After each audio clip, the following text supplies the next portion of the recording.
Tayyor turing. Agar farzandingizni doim urishayotgan bo'lsangiz, uni injiq bo'lishiga, itoatsiz farzand bo'lib qolishiga tayyor turing. Agar farzandingizni har bir harakatdan kamchilik topib, arzimas narsalar uchun tanqid qilayotgan bo'lsangiz, uni yolg'onchi bo'lishiga tayyor turing. Agar farzandingizni bir ishni o'zi qilishiga yo'l qo'ymasdan har bir ishiga aralashayotgan bo'lsangiz, mas'uliyatsiz, befarq farzand bo'lishiga tayyor turing. Agar farzandingizni yaxshi bir ishlarini, muvaffaqiyatlarini rag'batlantirmayotgan bo'lsangiz, dangasa farzandi otasi va onasi bo'lishiga tayyor turing.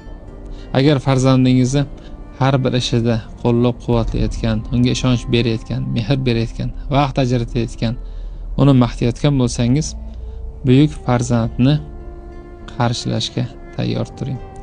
Bolani qanday qilib sindirish oson bo'lsa, uni buyuk qilish ham shunchalik oson.